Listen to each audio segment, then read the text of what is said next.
vamos a empezar entonces con la reunión de neurocirugía infantil. Para empezar, tenemos este caso, es una paciente que ingresó esta semana, tiene 2 meses y nos la remiten de otra ciudad, una paciente que fue llevada a una EP a los 3 días de nacida. Esta es una de las imágenes que se nos trae, es un poquito pues, de baja calidad, y lo que podemos observar en esta imagen es un distanciamiento o una falta de una división, ¿no?, de ambos hemisferios cerebrales, por lo que parece ser una lesión quística o ocupante de espacio en toda la línea interhemisférica. Entonces, esta paciente fue derivada a los 3 días de nacida en su momento se diagnosticó pues una estenosis acueductal y se trató de esa manera a través de una válvula neonatal.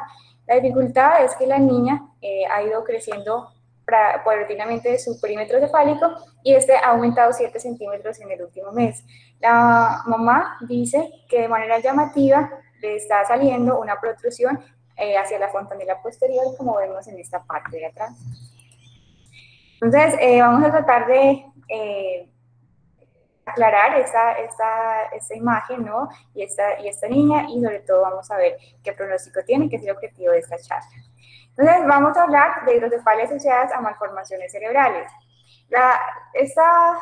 Este tema incluye diversas patologías que pueden surgir en cualquier momento del desarrollo cerebral fetal, desde el inicio de la gestación hasta, por supuesto, el último trimestre, e incluye varias anomalías que pueden estar asociadas con hidrocefalia y que, por tanto, deberíamos tener en cuenta cuando estamos al frente de estos pacientes.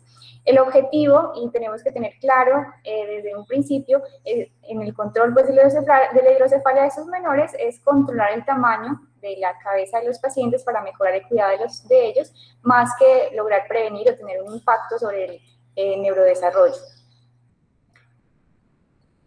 Las malformaciones del sistema nervioso central son malformaciones que se desarrollan desde la vida embrionaria, y su etiología puede ser múltiple.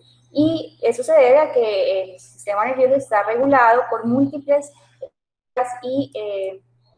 implicaciones, entre ellas las metabólicas, las genéticas y las ambientales, y de manera muy importante, las causas infecciosas van a estar estrechamente relacionadas.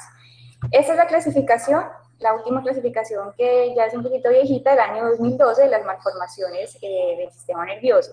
Tenemos los trastornos de la neurolesión, los trastornos de la inducción ventral, las anormalidades de la migración neuronal y las anomalías postmigracionales. De ellas vamos a ver solamente las que tienen que ver o las que están asociadas con hidrocefalia. Entonces vamos a empezar con los trastornos de la neurolesión. Entonces, recordemos que el tubo neural empieza su cierre alrededor de la 3ª semana. El neuroporo anterior se va a cerrar entre la semana 18-24 y el neuroporo posterior un poco más tardíamente, alrededor de la semana 24-26.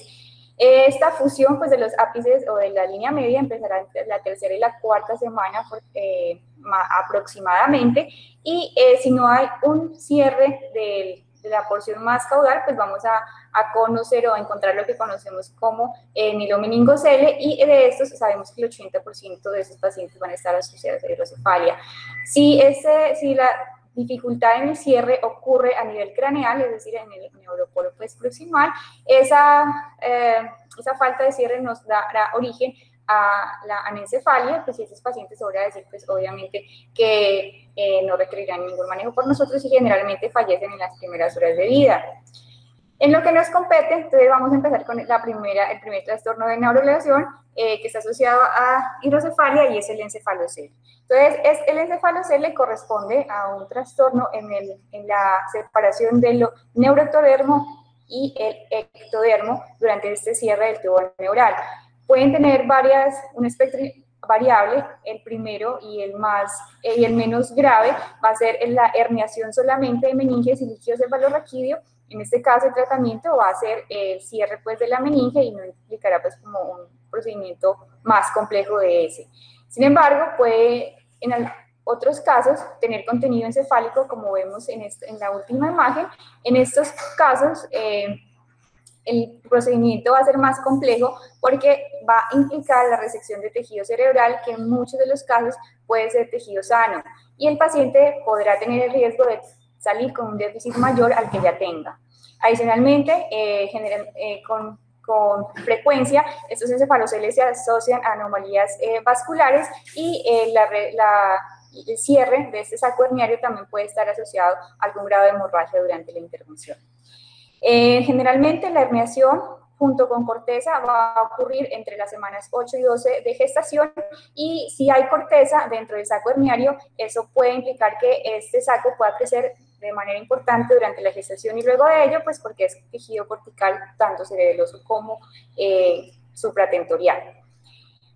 Tenemos que saber también que el encefalocele posterior, como vemos en estas imágenes, sobre todo el que está localizado en la parte occipital y cerebelosa, son los que se van a asociar con mayor frecuencia de hidrocefalia. De ellos, entre 60 y el 90% la van a desarrollar.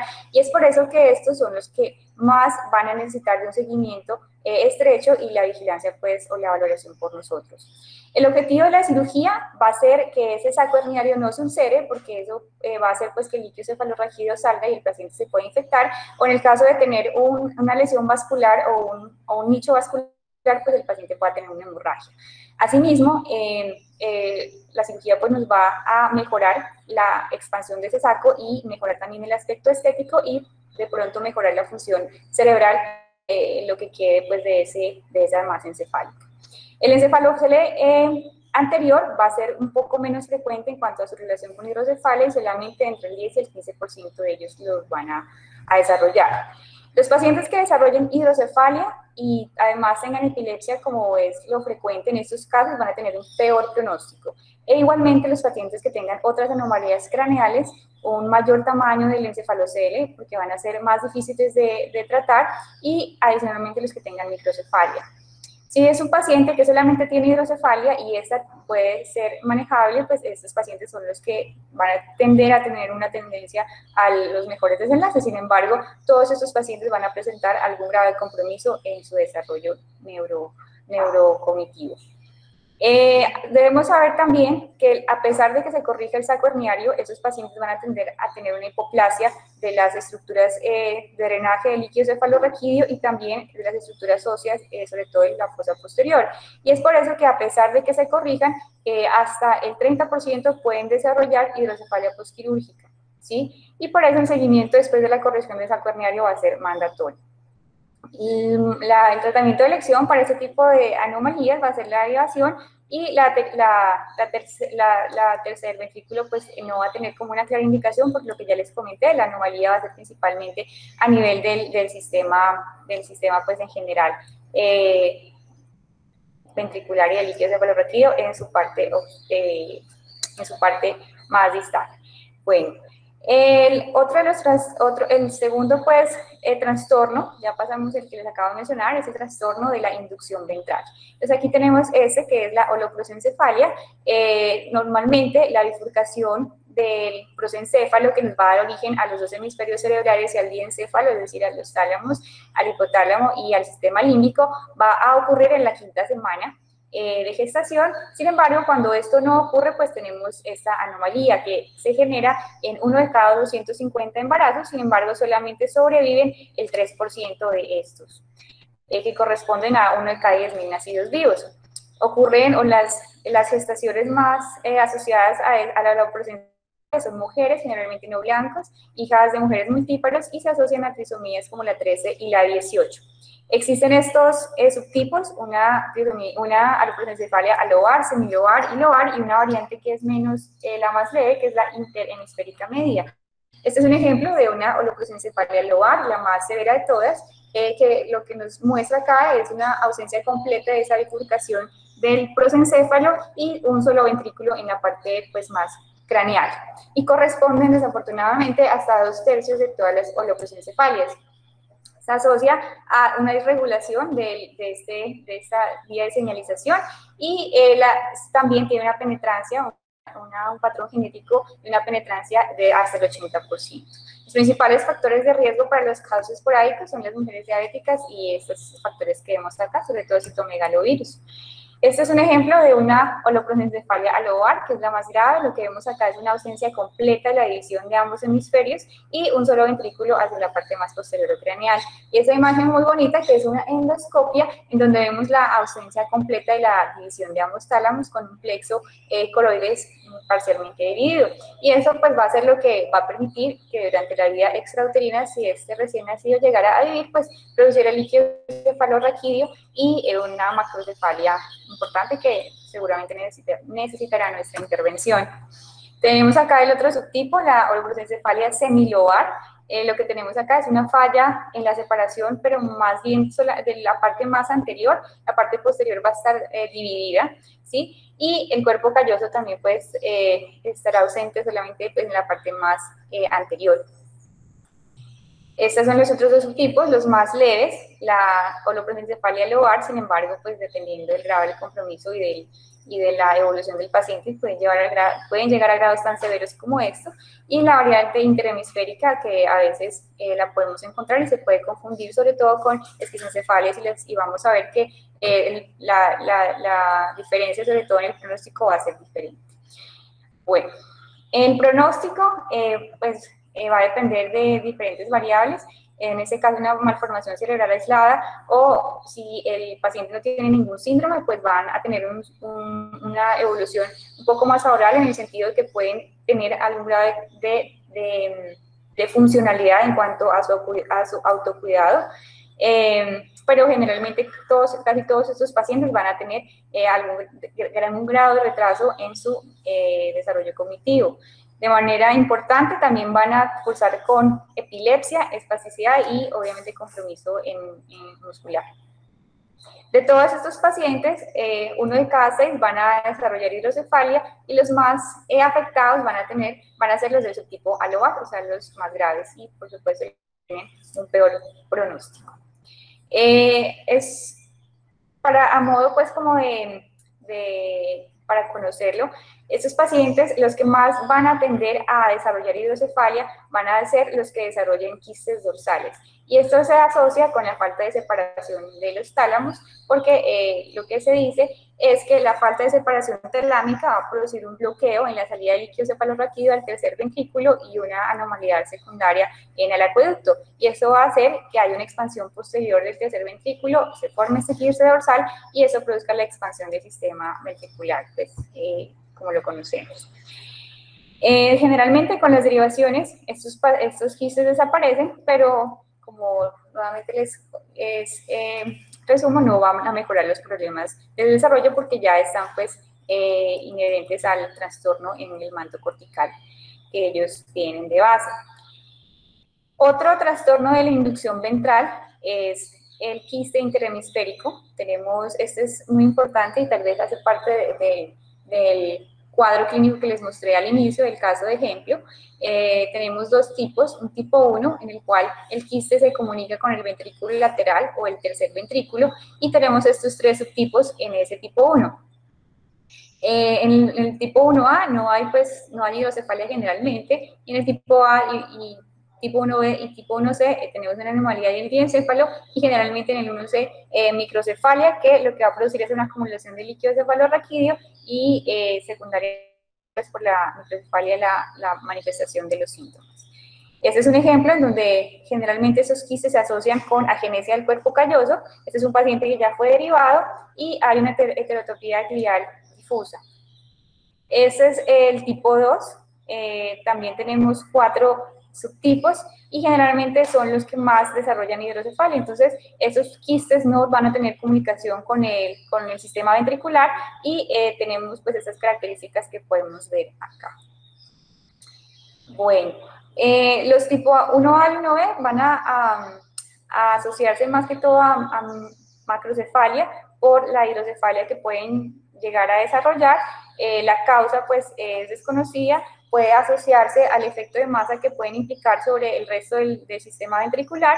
Sin embargo, existen unas teorías que no han sido, pues son teorías hasta la fecha de por qué se produce hidrocefalia, y es básicamente porque existen anomalías en el mesenquima embrionario dorsal de estos pacientes que van a inhibir el desarrollo adecuado del leptomeningio y sobre todo a nivel más craneal y de línea media, el desarrollo pues del sistema de absorción de líquido cefalorraquídeo, y por lo tanto esos pacientes van a tener, además de un problema de producción de líquido, una alteración en su absorción. En las tipo 2, igualmente, se habla de que probablemente hayan mutaciones que produzcan un desarrollo anormal del espacio subaracnoideo que favorezcan la presencia de quistes en la línea interhemisférica, y más que todo esta teoría hace referencia a la presencia de un tejido de líquido cefalorraquídeo. Pero igualmente también podría solaparse con el caso previo, en donde una de las principales componentes sería la falta de absorción del líquido cefalorraquídeo en esos pacientes, y por lo tanto en el algoritmo diagnóstico para ellos, además de las derivaciones, debería, además pues de la fenestración de estos quistes, pues deberían tratarse con un sistema que permite la evacuación del líquido, dado pues que el sistema de absorción va a estar alterado. El tratamiento, a pesar de lo que les acabo de decir, es controvertido precisamente porque de manera inicial estos pacientes pueden mejorar solamente pues con la fenestración. Sin embargo, a largo plazo pudieran disfuncionar por la inmadurez y la falta de desarrollo del sistema de absorción de líquido. Algunas series de casos han reportado que solamente con el manejo endoscópico a través de la fenestración de estos quistes y la comunicación al sistema ventricular, hasta en un 71% pueden lograr controles del tamaño del quiste y mejoría de la hidrocefalia asociada o sin incluir la derivación. Sin embargo, el restante 30% pues probablemente sea los que debamos de reintervenir. Bueno, vamos con la siguiente, es la migración neuronal anormal. Entonces vamos a empezar con la albicencefalia, que es un término genérico para describir las diferentes alteraciones en la conformación de los giros cerebrales.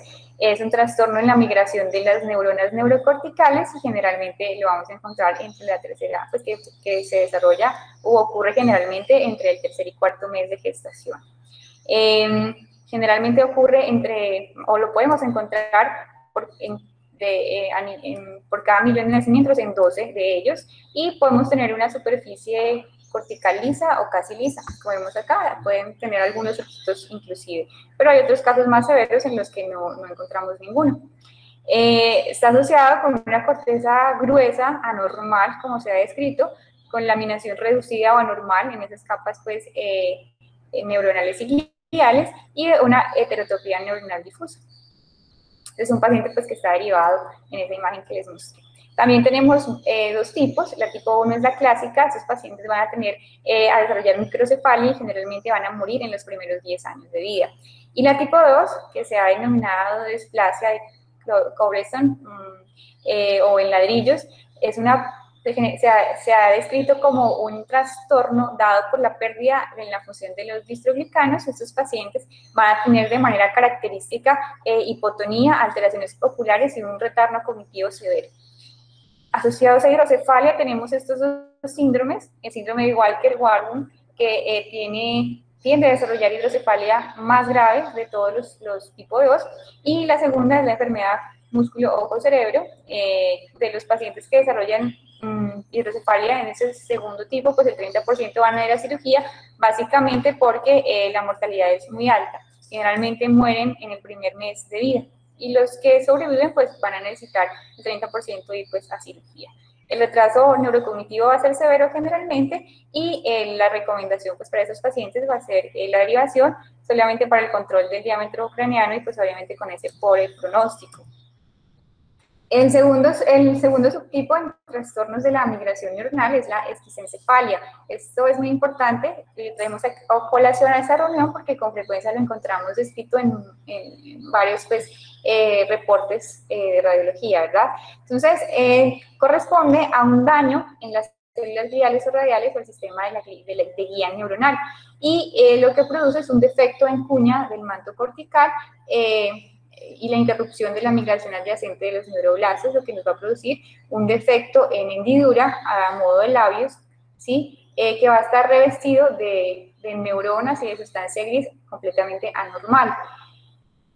Este manto anormal cortical es el que altera la dinámica del líquido cefalorraquídeo y puede resultar en algunos pacientes, no en todos, en dificultades en la absorción del líquido cefalorraquídeo y en la hidrocefalia subsecuente.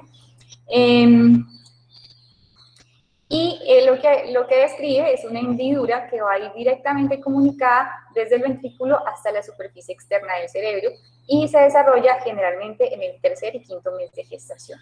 Aquí tenemos una esquistocefalia del labio abierto bilateral y vamos a ver pues esa hendidura, ¿no?, que les acabo de mostrar, que va directamente desde el ventrículo hasta la superficie cortical, hasta la superficie externa cerebral, ¿cierto? Puede dividirse en 4 subtipos, una de labio cerrado, de labio abierto y con hendidura unilateral y bilateral, ¿sí? De labio cerrado hablamos cuando las paredes de la materia gris de la hendidura en la posición en uno o más puntos de las imágenes pueden encontrarse, ¿sí? Y del labio abierto, cuando esas paredes no se encuentran, o sea, están completamente comunicadas. Y de la misma manera pueden encontrarse solamente de un lado o en ambos hemisferios, como es este ejemplo que vemos acá.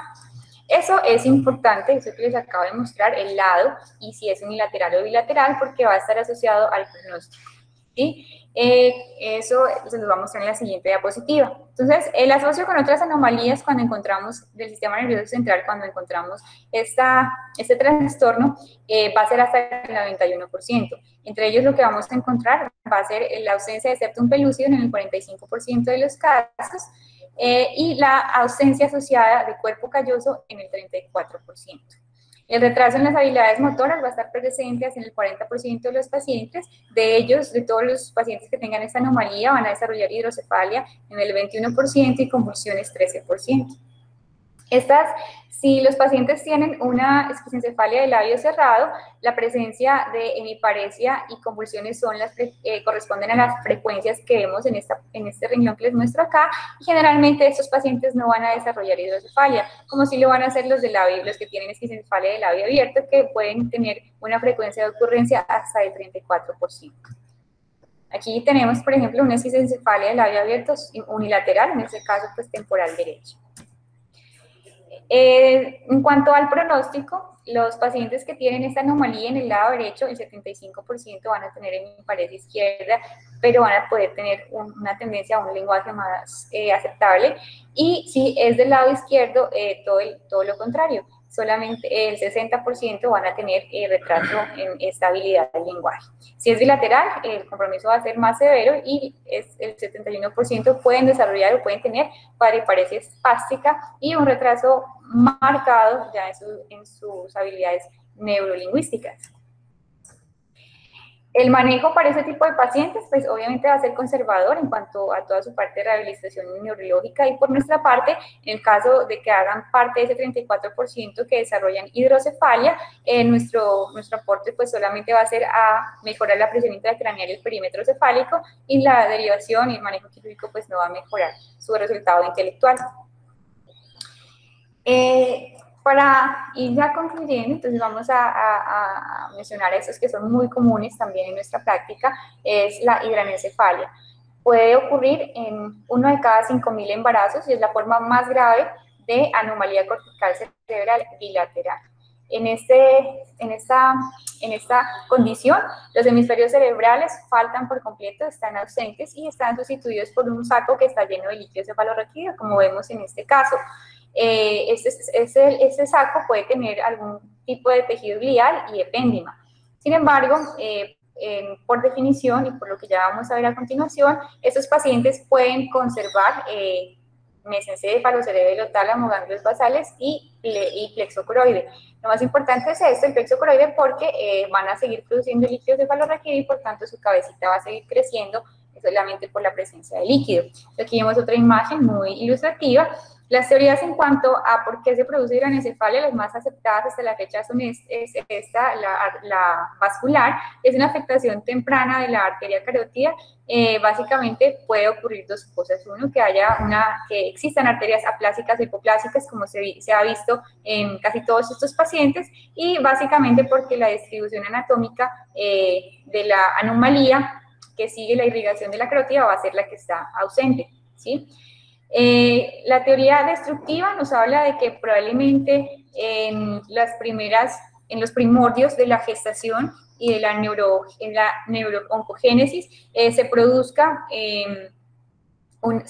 de manera normal o casi normal la circulación anterior en el desarrollo fetal, cerebral, pues, pero conforme se desarrolla y recibe un insulto la madre gestante, pues esto va a producir una regresión y va a haber un efecto que se le ha conocido como encefaloclástico, generalmente a nivel del segundo trimestre, y habrá una involución de ese tejido cerebral. Y la otra teoría nos habla de la interrupción temprana de la organogénesis, en donde en ningún momento va a haber la formación o el surgimiento pues, del componente anterior de la circulación cerebral y por lo tanto del tejido cerebral. Generalmente se diagnostica entre las semanas 13 y 26, ¿sí? Son pacientes que nacen con un perímetro cefálico generalmente normal, sin embargo, esos pacientes van a tener una hipotonía severa, van a ser irritables y con alta frecuencia van a presentar convulsiones. La cirugía para estos pacientes es controvertida en el sentido de que lo que vamos a hacer es controlar solamente el crecimiento circunferencial del cráneo y en otros países como pues, Europa pues se ha planteado la posibilidad de un manejo más tendiente a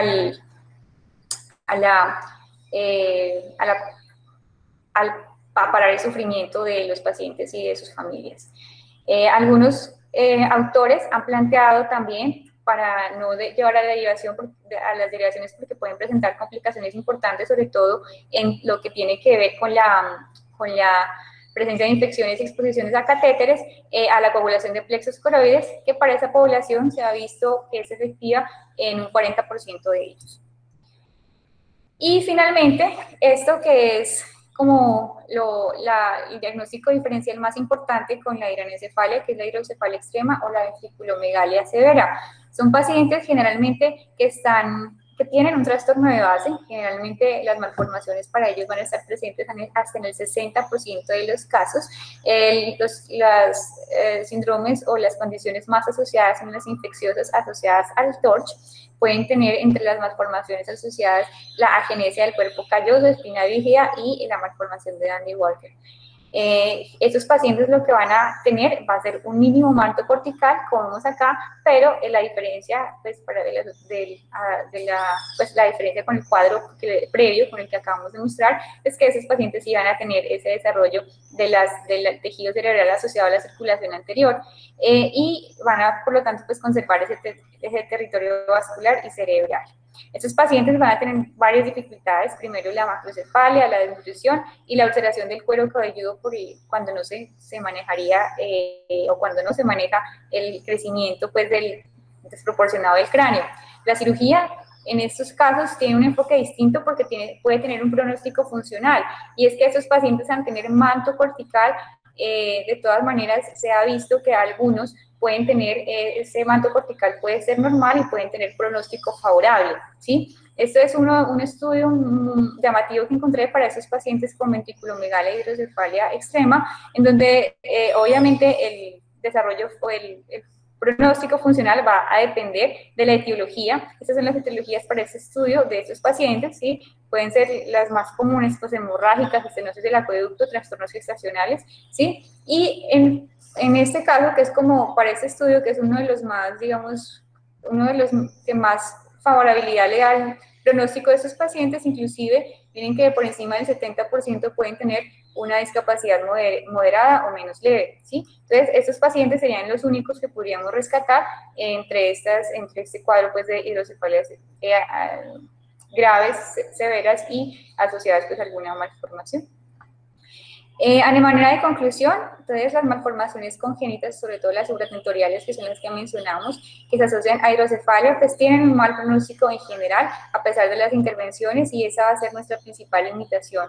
Y el aporte que les vamos a adicional va a ser dirigido al control del crecimiento y de la cabeza, ¿no? Y con esto a facilitar un cuidado del paciente más que a mejorar sus habilidades cognitivas, exceptuando este último caso, que aunque no son todos, sí un porcentaje importante podría rescatarse y podría pues intentarse un proceso un poco más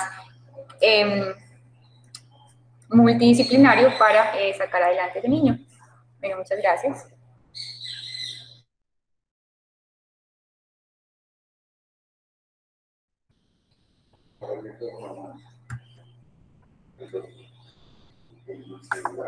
En el seminario. Amanda,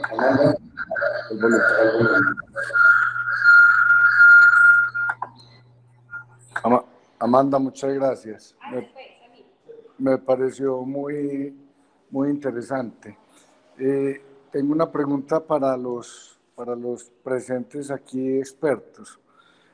Desafortunadamente, en la hidranencefalia, el niño es completamente normal en los primeros días, la cabecita es normal y para uno es muy complicado decirle a la mamá del niño que no tiene cerebro.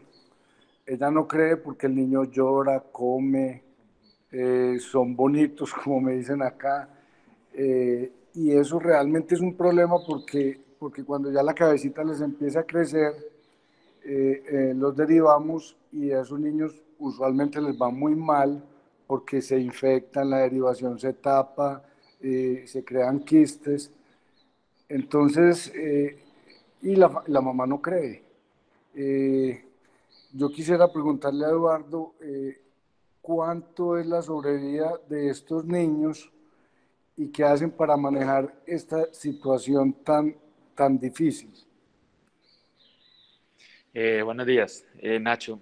Sí, la descripción que estás dando es la más real de todas. En general, la familia no le cree a uno que el niño viene con una caja bonita, pero un contenido vacío.